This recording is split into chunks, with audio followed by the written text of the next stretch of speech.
শিল্প শিল্প শুধু ক্যানভাসে রঙের ছোঁয়ায় জন্ম নেয় না, শিল্প জন্ম নেয় মাটির বুকেও। এখানে ঘামের সাথে মিশে থাকে কৃষকের স্বপ্ন। আমার এই ক্ষেতের দিকে তাকান, এখানে নেই কোনো রং তুলি, শুধু সারি সারি আলপনা আঁকা।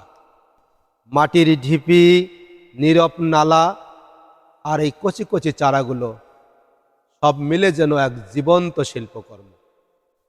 এই শিল্প দেখতে হলে দূর থেকে তাকালে হবে না, নামতে হবে কৃষির ভিতরে, মাটিতে হাত দিতে হবে, ঘামের গন্ধ নিতে হবে। এখানে প্রতিটি শাড়ি একজন কৃষকের ধৈর্য, তেমনি প্রতিটি চারা একজন কৃষকের আগামী দিনের স্বপ্ন। শিল্পীরা যেমন অনুভব দিয়ে আঁকে, কৃষকেরা তেমনি বিশ্বাস দিয়ে বপন করে।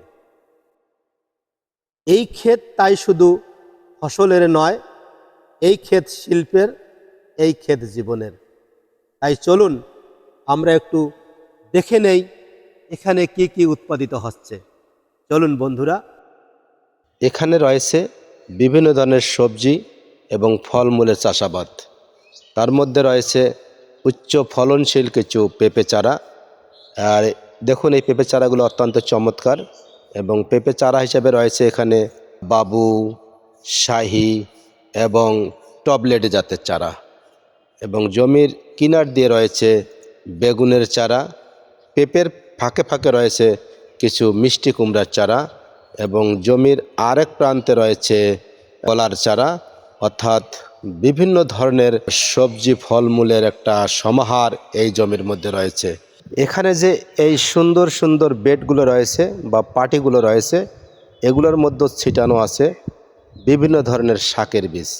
শাক হিসেবে ছিটানো আছে নাপা শাকের বীজ, ধনিয়া শাকের বীজ, আরও কত কী। তো এই হচ্ছে আমার এই যে ক্ষুদ্র প্রকল্প। এই প্রকল্পের মধ্যেও আমি যে জিনিসটা আপনাদের সামনে তুলে ধরতে চাচ্ছি সেটা হচ্ছে যে কৃষির মধ্যেও যে একটা আর্টিস্টিক প্যাটার্ন আছে, অর্থাৎ শৈল্পিক রূপ আছে, সেটাও আসলে এখানে উপভোগ করা যায়। প্রিয় চাষি বন্ধুরা, আমার এই একখণ্ড জমিতে আমি ভ্যারাইটিস উৎপাদন করতেছি, ভ্যারাইটিস শাক সবজি ফলমূলের গাছ লাগিয়েছি, যেটা আমি আপনাদের ধাপে ধাপে দেখাবো। ততদিন পর্যন্ত আপনারা আমার সাথে থাকুন, আমার এই চ্যানেলটি সাবস্ক্রাইব করুন। আর আমার এই একখণ্ড জমিতে আমি কি কি করছি সমস্ত আপডেট আপনাদের সামনে তুলে ধরব। আমি আশা রাখছি যা দেখলে আপনাদের ভালো লাগবে। তাই সঙ্গে থাকুন। ধন্যবাদ সবাইকে।